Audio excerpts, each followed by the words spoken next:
10, 15 years, a lot of my friends have seen my ups and downs in life, more downs than ups. And every time when I handled the situation and I popped up again as I was drowning and I came up again for fresh air, again succeeded in doing what I did. I've done this many times because I have always swam against the tide, so to speak. And the incidents when you're sitting at parties and in social functions, and then you start narrating your stories and episodes, and everybody used to get quiet and start listening to me. Say, "यार तुम और बोलो ये तुम्हारी बड़ी interesting story है." And this carried on for a number of years, and then somebody turned around and said one day, "Why don't you pen this down and make a book out of it?" I said, "यार who has the time to make a book and write down?" मेरी तो अपनी handwriting जो मैं लिखता हूँ किताबों पे मैं खुद नहीं पढ़ सकता हूँ तो दूसरे क्या पढ़ेंगे. So I said, I don't have the patience and the time for it. And this was in my mind because so many people asked me for it, to pen it down because you need to document it. तो जब मैंने कहा 4 साल या 4.5 साल पहले जब मंजू आई मेरे को इंटरव्यू करने फिल्म फेयर मिडिल ईस्ट के लिए, which is owned by my friend Rizwan Sarjan of Danube Properties, तो उन्होंने कहा भी राजन की इंटरव्यू करो, इनकी बड़ी फिल्मी बैकग्राउंड है, काफ़ी दोस्तों के साथ मैंने मिलवाया, तो इससे to an interview with him. तो जब इंटरव्यू के लिए आई मंजू तो हम लोग बातचीत करने लगे, जैसे इनके साथ बातचीत शुरू हुई और एक बॉन्ड बन गया. तो कहते ये तो मैं 2 पेज में नहीं लिख सकती, आई एम सॉरी, मेरे से नहीं होगा, ये जो आर्टिकल है मैं फिल्म फेयर में छाप दूंगी लेकिन ये काफ़ी नहीं है, आपकी तो पूरी किताब बननी चाहिए. तो मैंने कहा भैया किताब तो बननी चाहिए. जब फिर उसने फ़ोटोज़ देखे जो मेरे मदर के पिछले 100 साल की फ़ोटोज़ थी जिन्होंने देखी नहीं थी, और जो काइंड ऑफ बॉलीवुड जर्नी जो थी मेरे पेरेंट्स की, मेरे मामा की वजह से, जैसी जैन की वजह से, जो फिल्म फेयर के जनरल मैनेजर थे और फिल्म फेयर अवार्ड शुरू किया था, तो वो हैरान हो गई कि ये तो सारी चीज़ें इतनी, ये तो खजाना है एकदम छुपा हुआ है. तो मैंने कहा अभी क्या करें, कहते एक किताब लिखते हैं. तो मैंने कहा तुम लिखो, पीछे I will write the book. तो वहाँ से शुरू हुई जर्नी. Started writing. हमको 4 साल लग गए, लेकिन मैं कभी फ्री नहीं था, ट्रैवल कर रहा था या ये काम कर रही थी या जो भी था. जब भी टाइम मिले वीकेंड पे या वाकई अपना ही रिकॉर्डर ऑन करके बैठ जाती, और मैं अपने जहन से, मैंने कोई रेफरेंस नहीं ली, कोई किताब नहीं रखी, ना नोट्स लिखे, ना कुछ. I started from my childhood memory and I came right up to now, absolutely with every incident जो मुझे याद था. मैंने कहाँ कब भूल गया था, रात को उठता था, फिर मैं बोलता था ये मैं भूल गया, ये इसमें डाल दो. तो ये पूरा जहन में जो मेरे था, मैंने देखा जब पिछले मेरी 78 ईयर्स की जर्नी, ये मैंने बैठ के लिखी. आज भी मैं जब इंटरव्यू देता हूँ या स्पीच देता हूँ या कुछ देता हूँ या अपनी पॉडकास्ट करता हूँ, मैं कभी प्रिपेयर करके नहीं जाता, कभी कुछ तैयारी करके नोट्स लिख के क्या बात करनी. मैंने कहा उस वक्त बोलना चालू हुआ तो चालू हो जाता है, और it just comes naturally. So that's how I am, and my thinking and focus is very clear on what I'm doing and what I'm going to do. तो ये किताब बन गई 4 साल में, और बनते बनते फिर बन गई, और अब आप लोगों के ऊपर है कि कितना इसको बड़ा बनाएं या कितना इसको फैलाएं या इसका नाम करें. तो ये मेरी जर्नी है. Manju, to spot an extraordinary in this whole flamboyant and a beautiful life journey, also I'm sure you have an eye for that. पर जब आप ये किताब लिख रहे थे, and you know, of course, there's an emotional bond that, of course, you live that life through your eyes. We've been seeing your interviews, and you're extremely emotional about it. Investment of those emotions to bring about the best, what it takes to, put this on this pedestal and get it with a worldwide release now. The book is releasing on the 1st of March. Right. First of all, he's a very unusual man. I've been a journalist for 25 years. I've done multiple interviews of people. I'm not as experienced as him, but yes, I have in my field these many years. It is very difficult to have somebody speak his heart out so forthrightly, so honestly, and childlike enthusiasm. there's a lot of childlike qualities and it's very innocent also. And as a writer, as somebody who understands that, it's integrity also, because it's जो भी share करते हैं sir वो बहुत personal है. Though it's going to be in a public space, but उसको अच्छे से present करना, उसके सही words डालना, उसको एक frame देना. It's also my responsibility and putting my little bit of whatever my experience is in his big experience. तो बिल्कुल उनकी words हैं. I've just given it a little of whatever I understand in language, and वो emotions को हमने कोशिश रखी है. You know, the way he has said it with that enthusiasm and that courage and that bravery, बस उसी को हमने words में डाला है. It takes a lot of work, yes. Also back and forth बहुत रहता है, because जब वो narrate कर रहे होते हैं वो सिर्फ linear narration नहीं होगा.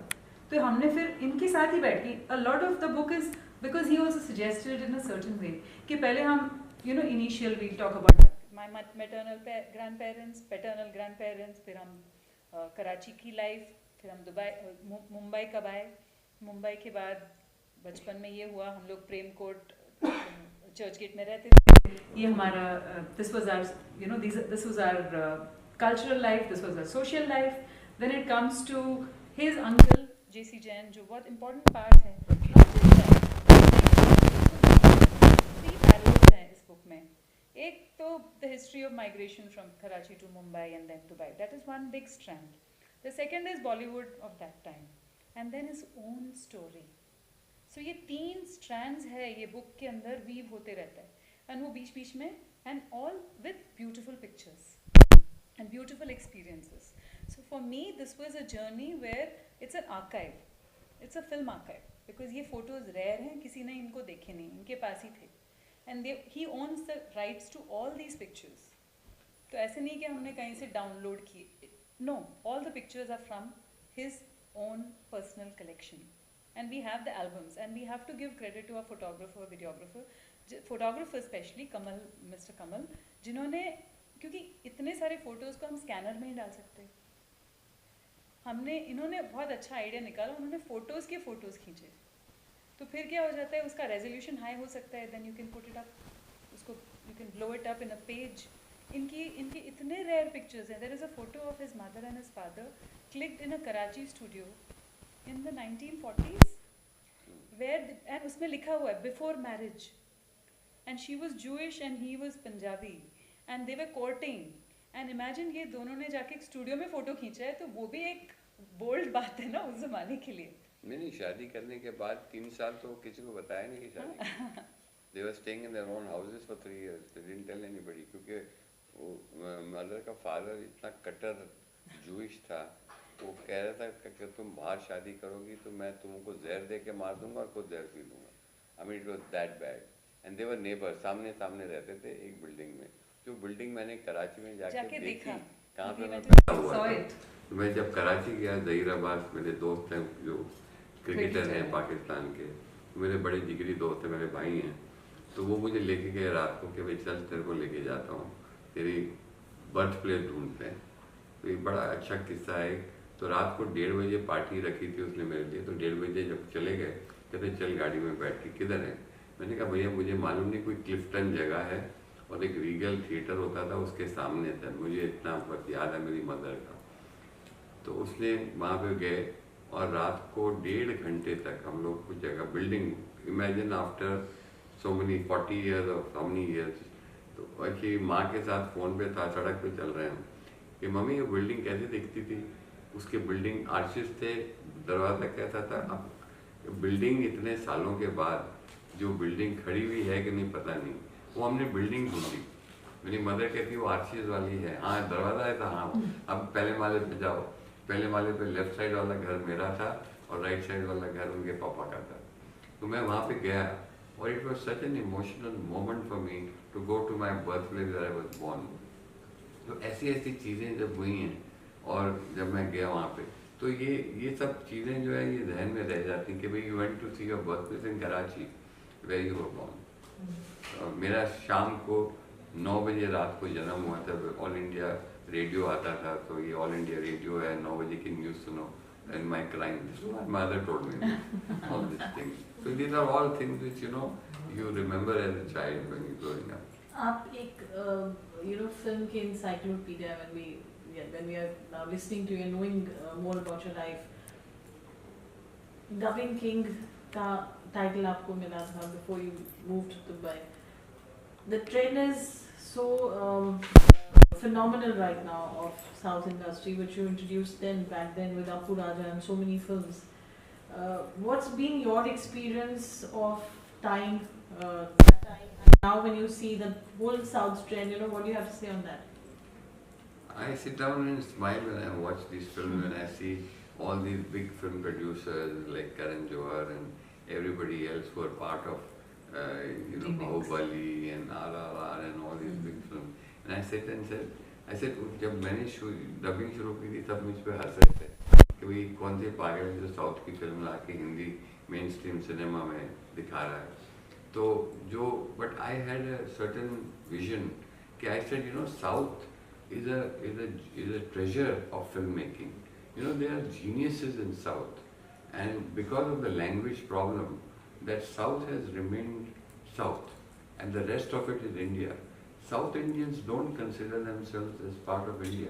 They have their own world, and they have that Tamil, Telugu, Kannada, Malayalam, all these films they make, and in that area they make their money and they are happy.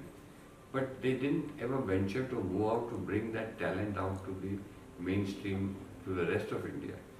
मैंने जब ये सोचा कि भी ऐसे ऐसे फिल्में बनती थी, scripting, music, the direction, the acting, the action, all these elements which make a good film were all there, but nobody spotted them. So when I saw some of the films, especially of Mani Ratnam to me is like God. He is my Steven Spielberg. Like I adore Steven Spielberg. Mani Ratnam was my Steven Spielberg of India. But he was not brought into mainstream cinema. He was in his own zone. So when I bought his films, like Nayakan, like Dalapati, all these other films which were made, I brought him to mainstream cinema. Rahman's music, which I brought to mainstream. All these things were done, and it was suddenly created waves, but eventually it was all about money. So when you sit down about money, and a film like Appu Raja, which I bought for 30 lakhs, I made 5 crores out of it. But these people were making films for 50, 60 crores and making 5 crores out of it. So that time, this was the equation. But you created a parallel cinema to the mainstream, and that is what people didn't like. Because I'm trying to create a parallel cinema which people didn't like. But the audience started loving what I was bringing to them, and they started appreciating it. So that is where the difference came. And I said that someday they will understand what I'm trying to say.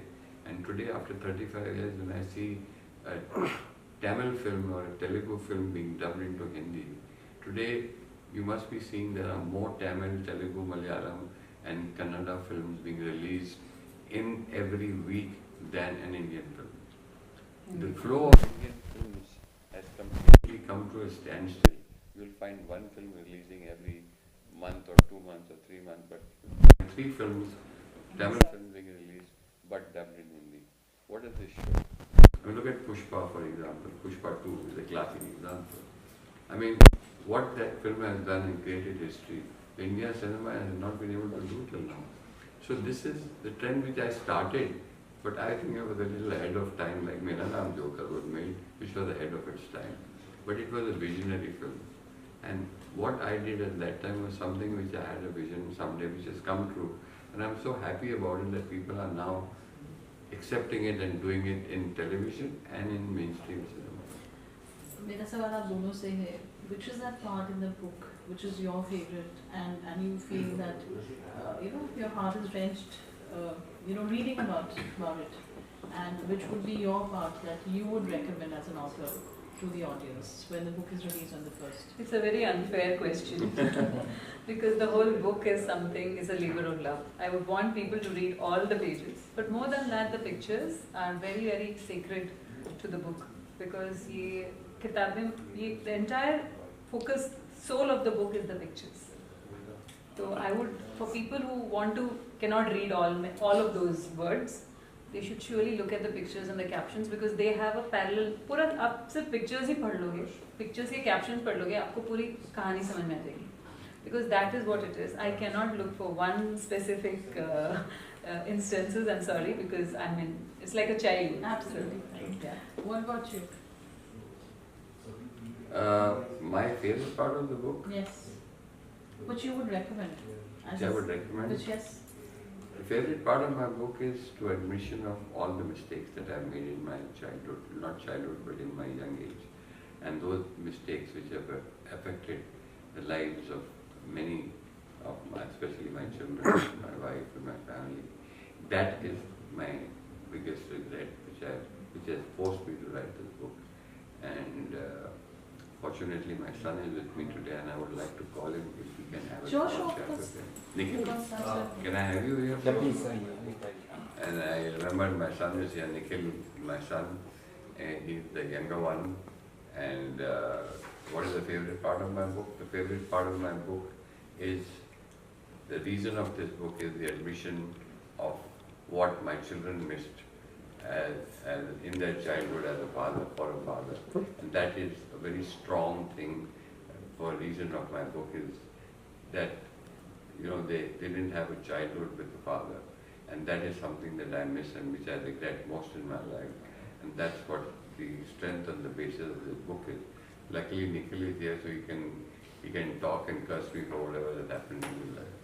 Because on camera, we all, you know, looking forward to the book. What are your emotions at this point in time? It's a mixed emotion. I mean, obviously he was not there for my childhood, and my mother raised me. She did a great job. You know, hats off to a woman, single woman in the 1980s, bringing up 2 boys on her own. That's quite commendable.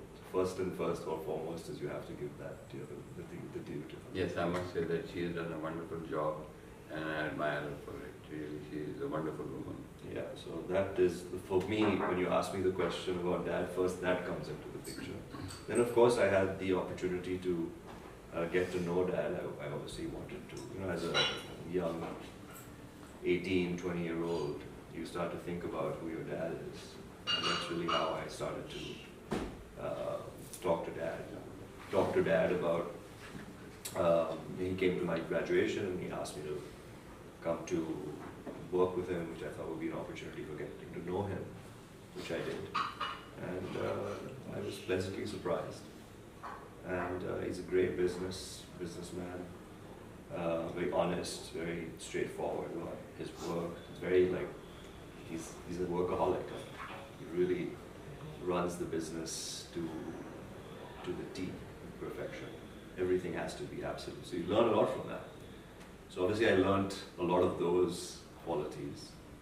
And I realized also you're a lot like him, my love for music, my love for the arts. I was a DJ in college. I think that came from the fact also that the apple doesn't fall from far from the tree, as far as like, he was a singer, he was into music. But I didn't realize that until I got to know him. That, oh, okay, that quality comes from there. The sports aspect. I was a sportsman, I was a nationals in 100 meters. He was a badminton champion. So, you know, those things are like, it's good to know. As a father and son, the book is But he hates Bollywood. I hate Bollywood. I cannot stand Bollywood. It's one of the things that, I think it's also because Bollywood kind of took my father away from me while I was a little bit, you kind of see a little that. So that kind of gives you that unfortunate, this thing of Bollywood. That's, I'm not a big fan of Bollywood for that reason. So the book brings about a beautiful relationship between, you know, families and, you know, with extended family, as you mentioned. Specifically between father and son, both your sons. You have brutally, you know, you've been brutally honest about it, and you've mentioned that the book is all about regret. So now when you've both gotten together, is there that room of regret, or, you know, the book has kind of whisked that away? You not having him while you were growing up and you not being there for children. You want me to answer? Yes, to both of you, yes. I mean, of course, you know, when I'm raising my children, I'm very conscious of the fact that I don't want to have my children raised like I was raised. Because when I came back from school, my mom was too busy because she was working. So I was raised by nannies, technically. And I never want that for my children. So I'm very much a hands-on parent. I'm very much a hands-on dad. You know, right from changing my little ones' nappies to taking my kids to school on my own, I do a lot of what I can do. I take them for holidays, just us. So the bond is very strong from the beginning. I'm very conscious of this because of my childhood with my dad. So that unfortunate childhood also helps you to probably become a better parent. And that's kind of what I'm taking from this lesson of our family. And the bond now? Between me and Yeah, my dad? yeah. Yeah, it's really good. I You mean, know, that regret part of it has that, you know, kind of moved on. yeah, I mean, you have After to knowing move him. on. I mean, you cannot just sit and think about, oh, he did this, why? Yeah, I mean, but we've spent so much time together now. I've worked with him for 25 years. I've built the business with him. This business that we have today, we built together as a team. It's not a single-handed thing. He didn't do it on his own. I did it with him, right from the start. He started GTA in 2000, I started it with him in 2001. So we've brought this business together to where it is today. And that is so much more than the relationship that we've brought, not just as father and son, but also, you know, mentor and mentee, right? And yeah. What do you have to say on that? No, I'm very glad he's here with me, and he's been a big source of my strength, and he, I must say, has been a fantastic son to me as a person who's joined me when I started my life in Dubai in 25 years, and he has been a great help in building the business, and I'm very proud of him for whatever he's done and achieved. And he's very, very grounded, very grounded. He's got his head on his shoulders, and after he got married, he's been a great dad, as you said, and two lovely granddaughters I have, the beautiful granddaughters. And when I see them and I go and meet them, or they come and see me on weekends, I can see how close he is with them and what the kind of a bond. And I sometimes when I'm sitting and thinking, this is something that I missed with my children, and I think about it at that time when they're together. But you kind of make up for it by giving that same love and affection to your grandchildren, because कहते हैं ना सूद जो है असल से ज़्यादा प्यारा होता है. So I absolutely adore them, and those are the best moments when we spend time together as a family and be together. So these things and all are there, but you know, the regret inside always remains at some point of time. But you cannot undo what happened. Whatever that happened was due to whatever circumstances beyond your control, or it was in your control, or impulsive decision. Those are all things of the past. There's no point crying over spilt milk. But to move on and see that these things don't repeat itself again in life, and especially for my children and my grandchildren. And this book is a document for my future generation, for my sons, for my grandchildren, for their children. At least there's something they'll remember their Dada by, that who was your grandfather. And I don't have any documentation of who my grandfather was, excepting for a few pictures or photographs which I have of him. But other than that, he's just a picture on the wall. And that picture on the wall remains, sometimes we don't even remember to clean it. And that's all you remain, end of the day. So documentation is very important. And we have to document our story for our future generations. And that's why this book is there. Tomorrow if it becomes a documentary, who knows? That will be some further documentation for it. So that's what it's all about. It's all for them. It's for the future. How fulfilling the experience for this book has been for you as an author? Oh, it's been one of a kind. I've never written a book like this. I've written books in the past, they're more coffee table books in the royal families. But this is a truly royal experience because, like his name, which means the King of Kings, the book has been a very, also it's been a very important, empowering journey because in the middle of the book, I was in between, I took a major decision of my life of quitting a full-time career and starting something on my own. And he helped me take that decision. And I think that clarity of thought, so he's a mentor to me. And I believe that while making the book, and I think there's a pre and post me, the book. So I feel that it has changed me as a person and made me more clear about my life and its mission. So thank you, sir. It's because of you. A lot of the book it's been a journey with him and through his life and through his admitting of his mistakes. So probably I'm more admitting to my mistakes now. So I think that's one of the things that I've learned. But there are doesn't many that make things. you feel much better when you It's do more that? lighter. You know, you feel It's a lot lighter. lighter when you sit down and admit the mistakes you make. Because sometimes, you know, we all tend to hide it. We all have skeletons in our cupboard, but we all hide it from the rest of the world. We, you know, throw all the rubbish under the carpet. But when you start admitting it and letting it out, you know, I'm feeling so much lighter and better. And admitting it, then somebody else telling you you did this, you're this kind of a person, that kind. But when you admit it, there's nothing more to discuss because you admitted it. Yes. The story ends there. So that is very necessary for somebody to realize it. And I hope my friends, my children, they all, of course they've all made mistakes, but they have to realize it and understand it and move on and become better people. So but this is all becoming a better person at the end of the day. And better person is what? Being honest, having integrity, and having a certain rule and discipline about honesty, whether it's in business, whether it's money matters, or whether it's personal life or your other relationships with your friends. It's as long as you're honest to whatever you're doing, I think you will definitely succeed. Thank you so much and wish you all the best.